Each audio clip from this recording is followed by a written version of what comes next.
بسم اللہ الرحمن الرحیم، السلام علیکم گھر کا ڈاکٹر میں خوش آمدید کہتا ہوں۔ میری آج کی اس ویڈیو کا موضوع ہے شادی شدہ لڑکیوں کے لیے کہ حمل کے دوران یہ کام بالکل نہیں کرنے چاہیے۔ وہ کون سے کام ہیں جن سے احتیاط لازمی ہے، اس کے بارے میں آپ کو تفصیل سے بتاتا ہوں۔ تو شروع کرتے ہیں آج کی ویڈیو۔ اکثر خواتین اور لڑکیاں یہ سوال پوچھتی ہیں کہ حمل کے دوران کن چیزوں کا پرہیز کرنا چاہیے، کیسی غذا استعمال کرنی چاہیے۔ تو آج میں آپ کو حمل کے دوران احتیاطی تدابیر کے بارے میں بتاتا ہوں۔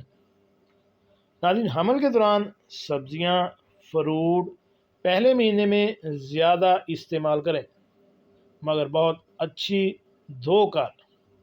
چائے، کافی، مرچیں، پان بالکل ہی ممنوع ہے، کیونکہ اکثر خواتین میٹھا پان بہت شوق سے کھاتی ہیں، اس لیے میں نے یہاں پر میٹھے پان کا بھی ذکر کیا ہے۔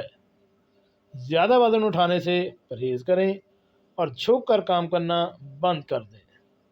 بہت زور کسی صورت نہ لگائیں۔ صبح صبح ایک سیب کھانے کی عادت ڈالیں۔ نماز کی پابندی رکھیں۔ سب سبزیاں کھانے میں بڑھا دیں، کیونکہ ان میں آئرن کی تعداد زیادہ ہوتی ہے۔ سب سبزیوں سے مراد پالک، ساگ اور ایسی ہرے پتے والی سبزیاں جو ہیں وہ زیادہ استعمال کریں، جو کہ حاملہ خاتون کو زیادہ چاہیے ہوتی ہے۔ ٹھوکر لگنے سے بچنے کے لیے اندھیرے میں چلنے پھرنے سے احتیاط کریں۔ ہر جمعرات کو سورۃ الملک اور درود شریف پڑھ کر اپنے پیٹ پر ہاتھ پھیر دیں۔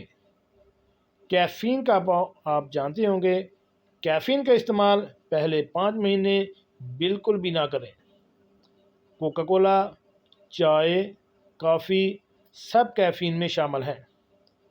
پاؤں سوج جانے کی صورت میں پاؤں کے نیچے تکیہ رکھ کر بیٹھیں اور اسی صورت میں لیٹیں۔ اگر سینے میں جلن محسوس ہو تو آدھا کپ ٹھنڈا دودھ چھوٹے چھوٹے گھونٹ لے کر پی لیں۔ تربوز کا موسم ہو تو دن میں 1 مرتبہ لازمی تربوز کھائیں۔ زیادہ پیشاب آنے کی صورت میں پانی بھی زیادہ پئیں۔ چہل قدمی ضروری ہے، روزانہ 20 سے 30 منٹ کی چہل قدمی ضرور کریں۔ تیز مسالے کھانے میں استعمال مت کریں۔ تو ناظرین، یہ تھی آج کی کچھ احتیاطی تدابیر۔ امید کرتے ہیں کہ آپ میری ان بتائی ہوئی احتیاطی تدابیر کو پسند کریں گے اور ان پر عمل کر کے اپنی اس حمل کی تکلیف کو کم کرنے میں میرا ساتھ دیں گی۔ ناظرین، اولاد اللہ کی ایک بہت بڑی نعمت ہے اور اس نعمت کی قدر کرنی چاہیے۔ اللہ تعالیٰ کسی کو یہ نعمت عطا کرتا ہے، مگر جن کے پاس نہیں ہے ان سے ان کی قدر جانیے۔ اولاد کی بہترین نشوونما حمل کے دوران کرنے کے لیے میری ان بتائی ہوئی باتوں پر عمل ضرور کیجیے گا، تاکہ آپ کو فائدہ ہو سکے اور بچے کے دوران حمل نشوونما بھی بہترین قسم کی ہو سکے اور آپ بھی کسی بھی قسم کے حادثے سے خدا نخواستہ ضرور بچ سکیں، کیونکہ ایک معمولی سی چوٹ بھی بچے کو بہت زیادہ نقصان پہنچا سکتی ہے۔